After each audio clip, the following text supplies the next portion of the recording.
The golden sun set behind the distant mountains as Josephine Miller watched her small cabin go up in flames, her heart shattered not by the loss of her humble home, but by the absence of her 6-month-old daughter Emma's cries. The Blackwell Gang had taken everything: her husband 2 months prior, now her baby and her home. Standing in the dirt with tears streaming down her face, she barely registered the approaching hoofbeats until a shadow fell across her. "Madam," a deep voice called out, causing her to look up into the weathered face of a stranger atop a chestnut stallion. His eyes, the color of a clear Montana sky, held a compassion that seemed out of place on such a rugged countenance. "I'm Cole Irwin." I heard the commotion from my camp over the ridge. His gaze drifted to the burning cabin, then back to her tear-stained face. "What happened here?" Josephine wiped her cheeks with the back of her hand, smearing dirt across her face. "They took my baby," she choked out, her voice barely above a whisper. "The Blackwell Gang. They burned everything and took my Emma." Cole dismounted in one fluid motion, his spurs jingling as his boots hit the ground. He removed his hat, revealing dark hair streaked with the earliest traces of silver despite him appearing no older than 30. "When?" he asked, his voice taut with urgency. "Not 20 minutes ago," Josephine replied, fighting to keep her voice steady. "They rode north, toward the canyon." Cole's jaw tightened as he surveyed the scene. Without hesitation, he placed his hat back on his head and turned to Josephine. "I'll bring your child home, madam. That's a promise." "You don't understand," Josephine said, grabbing his arm with surprising strength. "The Blackwells aren't just outlaws. They're monsters. My husband," her voice broke. "They killed Thomas for trying to stop them stealing our horses 2 months ago. Now they've taken my baby." "I understand well enough," Cole replied, his voice hardening. "I've been tracking Frank Blackwell for 3 years now." He paused, his eyes scanning the horizon. "Do you have somewhere safe to go?" Josephine nodded weakly. "The Preston farm, about a mile east." "Good." Cole reached into his saddlebag and pulled out a small revolver, pressing it into her hands. "Take this. Get to safety." "I'll find your daughter." As he mounted his horse again, Josephine called out, "Why would you help a stranger this way?" Cole turned in his saddle, his face partially shadowed by the brim of his hat. "Because no child belongs in the hands of men like the Blackwells, and no mother should suffer what you're suffering." With that, he spurred his horse forward, leaving a cloud of dust in his wake as he rode north in pursuit of the outlaws. Josephine watched until he disappeared from sight, the revolver cold in her trembling hands. With a final glance at her burning home, she gathered what strength remained and began walking east, praying this mysterious cowboy could accomplish what seemed impossible. The night was falling fast as Cole followed the Blackwell Gang's trail through the rugged terrain. Even in the fading light, the signs were clear enough for a man who'd spent most of his life tracking both animals and men across the unforgiving landscapes of the West. 5 horses, one carrying a lighter load than the others that would be the baby. The year was 1879, and this part of Montana Territory was still wild enough that a gang like the Blackwells could operate with little interference from the law. Cole had been a Texas Ranger before drifting north, following the trail of the man who'd murdered his brother. That search had led him to Frank Blackwell, whose gang had expanded their operations from simple cattle rustling to armed robbery, kidnapping, and murder. Cole paused at the top of a ridge, surveying the valley below. A small campfire flickered in the distance, partially concealed by a stand of cottonwoods near a creek. He dismounted, patting his horse's neck. "Easy, Thunder," he whispered. "We're going to take this slow." Tethering Thunder to a scrub pine, Cole checked his Winchester rifle and Colt revolver before moving forward on foot. The steep descent required all his concentration, but years of tracking had taught him to move silently even over loose rock and dry brush. As he drew closer to the camp, voices drifted up through the darkness. "I still don't understand why we took the brat," a gruff voice complained. She ain't nothing but trouble. Because Frank says she's worth money, another voice replied. There's folks out east who'll pay good coin for a white baby. No questions asked. Cole's blood ran cold. Child trafficking. He'd heard rumors of such operations, but had never encountered it directly. The thought of that innocent baby being sold like cattle hardened his resolve. He counted 4 men around the fire, which meant one was likely standing watch. Moving carefully around the perimeter, Cole spotted the 5th man leaning against a tree, rifle resting across his lap. From his slouched position, it was clear the guard was either asleep or close to it. A small bundle lay near the fire, and as Cole watched, he heard a faint whimper that could only be Emma. One of the men grumbled and kicked dirt toward the bundle, causing the whimpering to intensify. Shut that thing up before I do it permanent like, the man growled. Frank would skin you alive, another responded. That's $500 crying over there. Cole had seen enough. Moving silently behind the dozing guard, he brought the butt of his rifle down hard on the man's head. The guard slumped forward without a sound. 1 down, 4 to go. The odds weren't good, but Cole had faced worse. Drawing his revolver, he took careful aim at the lantern hanging from a tree branch near the camp and fired. The camp plunged into darkness, followed immediately by shouts of confusion and the sound of guns being drawn. Cole fired twice more into the camp, deliberately aiming high. U.S. Marshal, he shouted, though he held no such title. You're surrounded. Throw down your weapons. The deception worked better than he'd hoped. 2 of the men immediately dropped their guns, while a 3rd fired wildly into the darkness. Cole's next shot caught this man in the shoulder, sending him sprawling with a howl of pain. The 4th man, however, wasn't so easily fooled. It's just 1 man, he shouted, diving behind a fallen log. Frank Blackwell doesn't surrender to 1 man. So this was Frank himself. Cole had never seen the gang leader's face, but he'd heard enough descriptions to recognize him by his voice deep and commanding, with a hint of southern drawl that betrayed his Alabama origins. Maybe not, Cole called back, but you might want to reconsider when the rest of my posse arrives. They're less than 5 minutes behind me. A tense silence followed, broken only by the injured man's groans and the increasingly distressed cries of the baby. Cole used the moment to move positions, circling closer to where he'd seen the baby lying. I know who you are, Ranger, Frank finally called out. You're that Irwin fella who's been dogging my trail since Colorado. And you're alone. Cole didn't respond, instead continuing his careful approach toward the baby. He could see the small bundle now, squirming on a blanket near the dying fire. Tell you what, Frank continued, clearly trying to pinpoint Cole's location by his voice. You walk away now, and I'll forget I ever saw you. That's more than generous. Cole was close enough now to reach out and grab the baby, but Frank's position behind the log gave him a clear shot if Cole moved into the open. He needed a distraction. Reaching into his pocket, Cole pulled out a cartridge and tossed it into the fire. The resulting explosion was small but effective. As Frank instinctively ducked, Cole lunged forward, scooping up the crying baby and rolling behind a large rock. Emma's cries intensified at the sudden movement, but Cole had no time to comfort her. Frank was firing now, bullets chipping away at the rock. You're dead, Irwin, Frank shouted.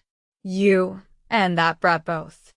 Cole cradled the baby against his chest with one arm while returning fire with his revolver. His 3rd shot must have come close because Frank cursed and went silent. Using the moment, Cole backed away from the rock, moving toward the horses tethered at the edge of the camp. If he could reach them, he'd have a chance to escape with Emma. He was halfway there when a shape lunged at him from the darkness. Frank had circled around and now tackled Cole from the side. Emma tumbled from his grasp as both men went down hard. Cole's revolver flew from his hand as he fought to keep Frank's knife away from his throat. The outlaw was strong, fueled by rage and desperation. They rolled in the dirt, each seeking an advantage. "You should have minded your own business, Ranger," Frank growled, pressing the knife closer. Cole slammed his forehead into Frank's nose, feeling it crunch under the impact. The outlaw howled and recoiled just enough for Cole to throw him off and scramble to his feet. Frank recovered quickly, lunging again with the knife. Cole stepped aside, grabbing Frank's wrist and twisting hard. The knife fell, but Frank wasn't done. He headbutted Cole in the stomach, driving him back toward the fire. As they grappled at the edge of the flames, Cole felt the heat searing his back. With a desperate surge of strength, he reversed their positions, forcing Frank closer to the fire. The outlaw's eyes widened in fear as he felt the heat. "It's over, Frank," Cole panted. "Your men are down or gone. Give it up." Frank's response was a laugh that held no humor. "Never." With surprising strength, he pushed back, nearly toppling Cole over. Their deadly dance continued until a gunshot rang out, freezing them both in place. Cole felt Frank go rigid, then slump against him. As the outlaw fell, Cole saw Josephine standing beyond the firelight, the small revolver he'd given her still smoking in her hands. "My baby," she said, her voice barely audible. "Where's my baby?" Cole pointed to where Emma lay, still crying but miraculously unharmed. Josephine rushed forward, gathering her daughter into her arms with a sob of relief. Looking down at Frank's body, Cole felt a strange emptiness. The man who had killed his brother was dead, but the victory brought none of the satisfaction he had anticipated. "I thought you were going to the Preston farm," Cole said, retrieving his revolver and checking on the other outlaws. The two who had surrendered were gone, having fled during the fight. The injured one remained, unconscious but alive. "I started that way," Josephine replied, rocking Emma gently. "But then I realized I couldn't just wait while a stranger risked his life for my child." Her eyes met his, fierce and determined despite the tears streaming down her face. "I've lost too much already to sit idly by." Cole nodded, newfound respect blooming for this woman who had already endured so much. "We need to get moving before those two, who ran off, decide to come back with reinforcements." Gathering what supplies they could from the camp, Cole helped Josephine onto one of the outlaws' horses, passing Emma up to her once she was settled. He tied the injured outlaw to another horse, planning to deliver him to the nearest law enforcement. As they rode through the night, Emma finally calmed, drifting off to sleep in her mother's arms.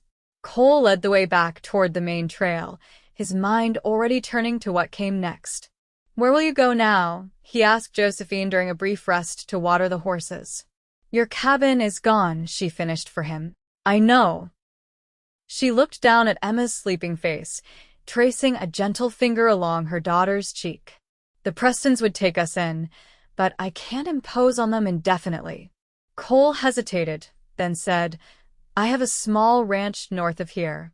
Nothing fancy, but there's a cabin that's sound and land that's good for growing. I haven't spent much time there these past years, been too busy." He trailed off, not needing to explain his vendetta. Josephine studied him in the moonlight. "Why would you offer such a thing to strangers?" "You're not exactly strangers anymore," Cole replied with a small smile. "Not after what we've been through." His expression grew serious. "Besides, that baby needs a safe place to grow up, and you need time to rebuild your life." Josephine considered his words, then nodded slowly. "Just until I can get back on my feet," she agreed. "I won't be a burden." As they continued their journey through the night, Cole found himself wondering at the strange turn his life had taken. For 3 years, he'd lived for nothing but revenge. Now, with Frank Blackwell dead, he felt something he hadn't expected, a sense of possibility, of a future beyond his quest for vengeance. He glanced back at Josephine, her figure silhouetted against the rising moon, her daughter cradled protectively in her arms. Something stirred in his chest, something he hadn't felt in a very long time. Dawn was breaking as they approached Cole's ranch, nestled in a small valley, with a creek running through it. The cabin was rustic but solid, with a small corral and barn nearby. A few cattle grazed on the hillsides, tended in Cole's absence by a local teenager who was paid to check on them weekly. "It's beautiful," Josephine said as they rode up to the cabin. "Peaceful." Cole nodded, seeing his property through new eyes. "It needs work," he admitted, "but the bones are good." After settling the horses and securing the injured outlaw in the barn until Cole could ride to the nearest town with a sheriff, they entered the cabin. It was dusty but otherwise in good order, a main room with a stone fireplace, a small kitchen area, and 2 bedrooms off to one side. "You and Emma can take my room," Cole said, opening the door to the larger bedroom. "I'll use the spare." It was meant for. He stopped abruptly, the pain still fresh after all these years. "For?" Josephine prompted gently. "My brother," Cole answered after a moment. "We bought this place together, before he was killed."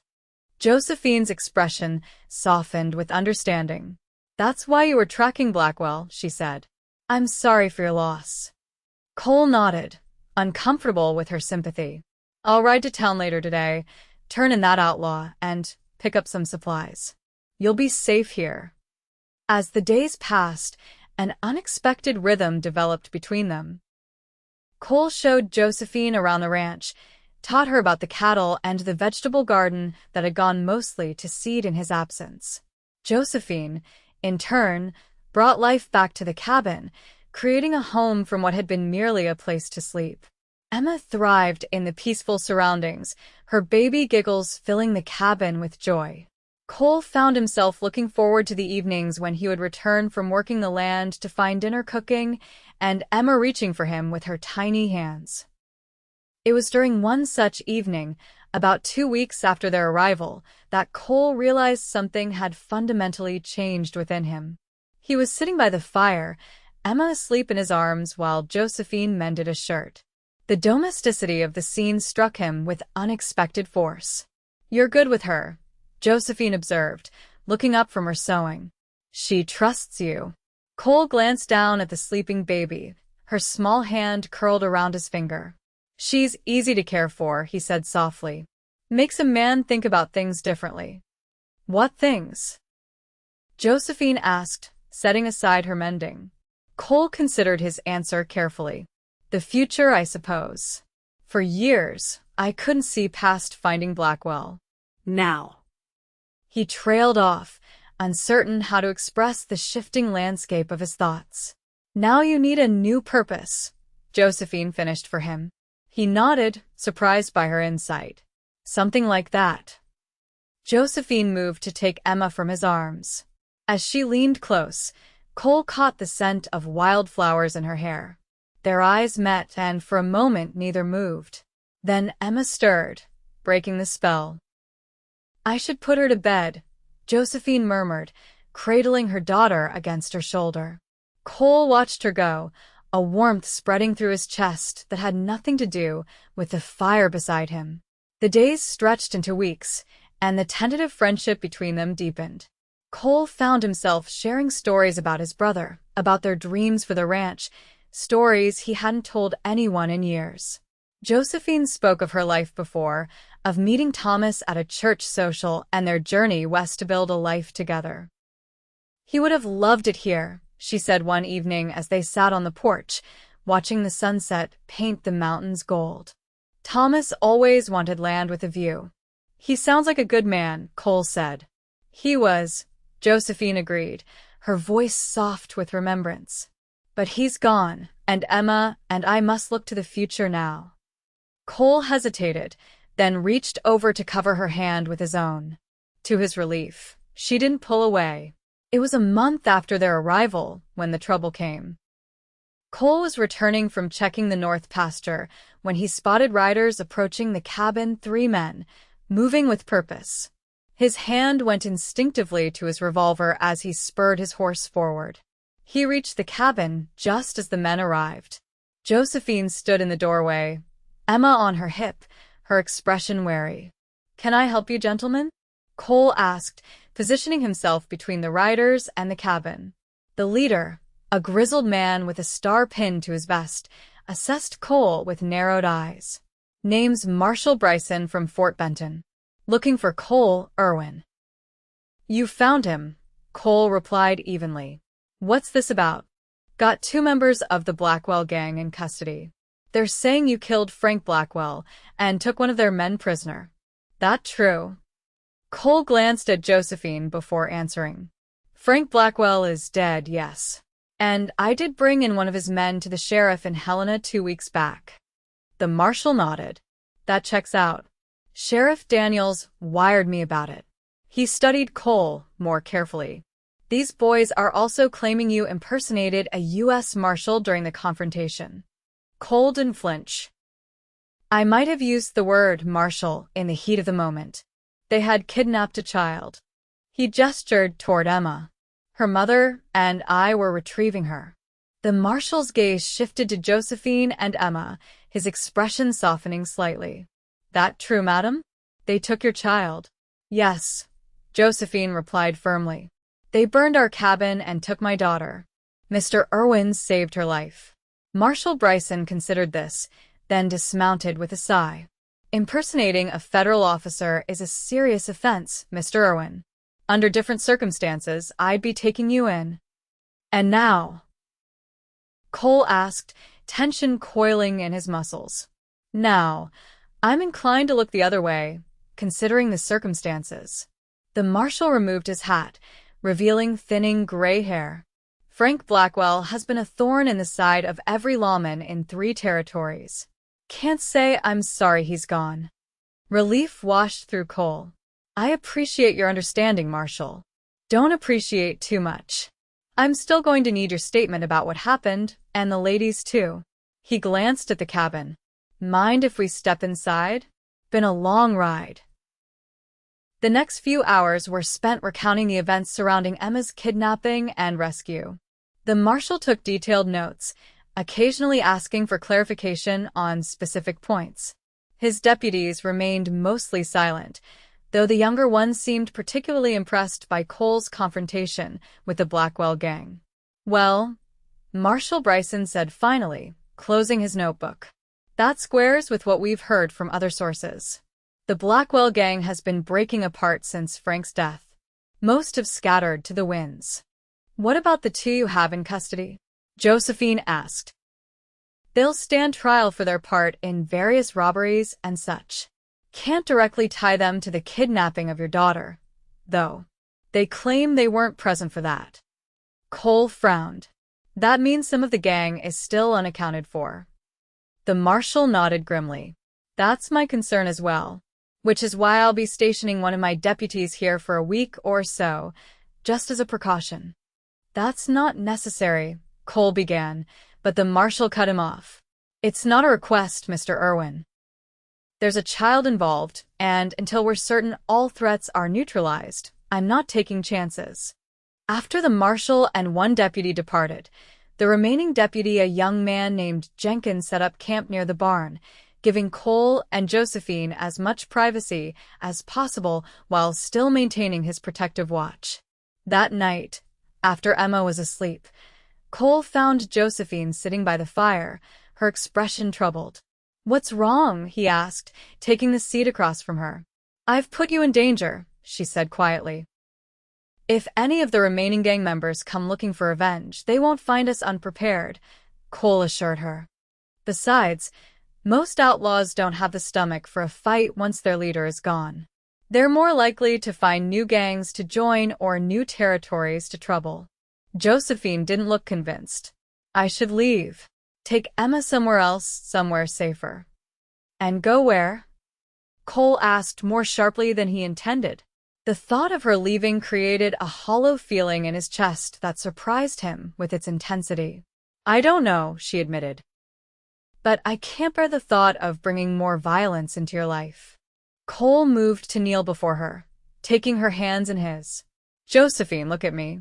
When she raised her eyes to his, he continued, before you and Emma came here, this place was just land and timber. Empty. Now it's becoming a home again. He took a deep breath. I don't want you to go. The admission hung between them, honest and vulnerable. Josephine's eyes widened slightly, searching his face as if looking for confirmation of what she'd heard. Cole, she whispered, I don't want to go either. He raised a hand to her cheek, his touch gentle. Then stay. Not just until you get back on your feet. Stay because you want to. Because this could be our home, yours, Emma's, and mine. Tears welled in her eyes. What are you saying? I'm saying that I care for you, Josephine. For Emma too. I know it hasn't been long, but when you've faced death together, time measures differently. He smiled ruefully. I'm not asking for promises. Just a chance to see where this leads. Josephine's response was to lean forward and press her lips to his, a kiss both tender and sure. When they parted, her smile was radiant despite the tears on her cheeks. I think I'd like that very much. The week passed without incident, and Marshal Bryson's deputy departed with a tip of his hat and a wink to Cole. Life settled into a new rhythm, but now with an undercurrent of growing affection that transformed their daily interactions. Cole taught Josephine to ride properly, laughing as she mastered the Western saddle with determination. She taught him to bake bread, filling the cabin with warmth and the scent of yeast. Emma began to crawl, exploring the cabin with fearless curiosity that kept them both alert and amused. As summer gave way to fall, the ranch prospered under their combined efforts. Cole found himself planning improvements to the cabin, thinking ahead to winter and beyond. They added a room for Emma, expanded the garden, and repaired the fence lines that had suffered from neglect during Cole's years of pursuit. It was on a crisp October evening, with the aspens glowing gold against the mountainside, that Cole asked Josephine to marry him. They were sitting on the porch after putting Emma to bed, wrapped in blankets against the autumn chill. I know it hasn't been a year since Thomas passed, he said carefully, and I'll understand if you need more time. But I want you to know that I love you, Josephine. I love Emma as if she were my own. And I want to build a life with you both if you'll have me. Josephine's eyes glistened in the fading light. Thomas would want Emma to have a father, she said softly. And he would want me to be happy. She reached for Cole's hand. You make me happy, Cole Irwin. Yes, I'll marry you. They were wed by the circuit preacher the following month in a small ceremony attended by the Prestons and a few neighbors who had become friends. Emma, now crawling with impressive speed, wore a tiny dress Josephine had sewn from one of her own. As winter settled over the valley, blanketing the ranch in pristine white, the cabin glowed with warmth and life. Emma spoke her first word, Papa, reaching for Cole with absolute trust. The look of wonder on his face as he gathered her into his arms brought tears to Josephine's eyes. Spring brought new calves to the herd and news that their family would grow again by winter. Cole's jubilation at the prospect of fatherhood was matched only by his protective concern for Josephine's well-being. She endured his hovering with good-natured patience, reminding him that women had been having babies since the beginning of time. It was during this time that a letter arrived from Marshal Bryson, informing them that the last known members of the Blackwell Gang had been captured in Wyoming territory. The threat they had lived with, however faintly, was finally gone. It feels like the closing of a chapter, Josephine said as they sat on the porch that evening, her hand resting on her growing belly. Cole nodded, his arm around her shoulders. For both of us, a new beginning. As the summer sun set behind the mountains, painting the sky in shades of pink and gold, Cole reflected on the journey that had brought him here. The path of vengeance had unexpectedly led him to love, to family, to a future brighter than any he could have imagined. Emma, now walking with determined steps, toddled over to them, her arms raised in a silent request. Cole lifted her onto his lap, and she settled contentedly against his chest, her eyes already heavy with sleep. I never thought I could be this happy again, Josephine said softly, watching her daughter and the man who had become her husband. After Thomas died, after the cabin burned, after Emma was taken.